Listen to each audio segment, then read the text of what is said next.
ఇక్కడికి విచ్చేసిన మన కమ్మ సోదరులందరికీ కూడా నా పేరున నా హృదయపూర్వక నమస్కారాలు తెలియజేసుకుంటున్నాను. ప్రధానంగా ఈరోజు ఉదయాన్నే మా సోదరులు ఈ విధంగా మనం అందరం కూడా ఒకసారి కలిసి మాట్లాడుకోవాలని చెప్పి కబురు పెట్టడం జరిగింది. ఆ కార్యక్రమంలో భాగంగా మనం అందరం కూడా ముఖ్యులందరం కూడా ఇక్కడ కలుసుకుంటున్నాం. చాలా సంతోషంగా ఉంది. ఒకసారి నియోజకవర్గంలో మనం అందరం కూడా సోదరులందరం కూడా కలుసుకోవటం. భోగోలు మండలానికి వస్తే అక్కడ మన కమ్మ సామాజిక వర్గం దాదాపు ఒక 4 పంచాయతీల్లోనే మనం ఉండటం జరుగుతుంది. 16 పంచాయతీల్లో 4, మిగతా 12 పంచాయతీల్లో అసలు మనం ఎక్కడ లేదు ఓటర్లుగా కూడా. గత ఎన్నికలు అయిపోయిన తర్వాత అక్కడ ప్రాతినిధ్యం ఏదైతే పార్టీ ప్రతినిధిగా ఉన్నటువంటి నేను ఆనాడు కూడా మండల పార్టీ అధ్యక్షుడిగా ఉన్నాను. ఆ తర్వాత కూడా ఎమ్మెల్యే గారు గెలిచిన తర్వాత కూడా నేనే అక్కడ నన్నే మళ్ళా నువ్వే కొనసాగించాలని చెప్పేసి గౌరవ శాసనసభ్యులు దగ్గుమాటి వెంకటకృష్ణారెడ్డి గారు కూడా నువ్వే ఉండాలి అక్కడ పనిచేయాలని చెప్పేసి వారు నన్ను ఉంచి నా చేతే పనిచేసినాడు. ఆ మండలంలో ఎక్కడ కూడా ఏ పని కూడా నాకు తెలియకుండా కానీ ఏమీ లేదు, అన్నీ కూడా నా ద్వారానే జరిపిస్తున్నాడు.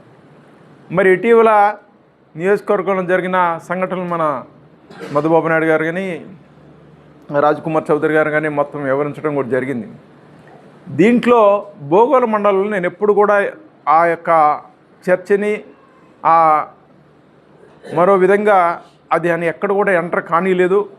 అది మిగతా దగదత్తి కానీ కావాలి కానీ ఏమన్నా కానీ భోగోలు మండలం ఆ చర్చని ఎక్కడ కూడా ఆ కులానికి ఆ చర్చకి కూడా మేము దగ్గరికి తీసుకెళ్ళనీలా. ఎందుకంటే మా మండలంలో ఆ కుల వైమనుషుని తీసుకొస్తే బాగోదని చెప్పేసి మాకు ఎక్కడ ఎక్కువ కూడా ఎస్సీ, ఎస్టీ, బీసీలు ఎక్కువ కాబట్టి మాకు ఆ మండలంలో కులం లేదు. మేము ఎప్పుడు కూడా ఆలోచన లేదు.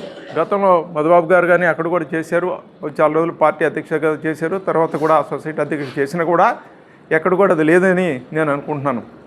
మరి ఈరోజు ఎందుకు ఈ కులం వివక్షత అని చెప్పేసి ఈరోజు మనం అందరం కూడా ఈ విధంగా కూర్చొని సమావేశం పెట్టుకున్నా అంటే నాకే కొద్దిగా ఆశ్చర్యకరంగా ఉంది. మరి ఈ నియోజకవర్గంలో ఎన్నో కులాలు ఉన్నాయి. ఆ అందరికీ కులానికి లేని ఇబ్బంది మనకేంటి? మనం అందరం కూడా దాన్ని ఒకసారి ఆలోచించాల్సిన అవసరం ఎంతైనా ఉంది. ఈరోజు రాష్ట్రంలో చంద్రబాబు నాయుడు గారు ఉన్నారు, అందరూ మీ ముఖ్యమంత్రి అంటారు.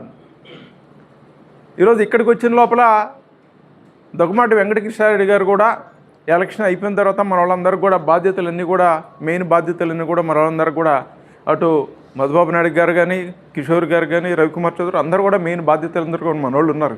మరి ఎక్కడ ఈ లోపం అనేది కూడా మనం అందరం కూడా ఆలోచించాలి. వారు ఆ మండలం విషయము అది పెద్ద రాష్ట్ర స్థాయి పెద్దోళ్ళు చూసుకునే విషయం, అది పెద్ద స్థాయిలో విషయం.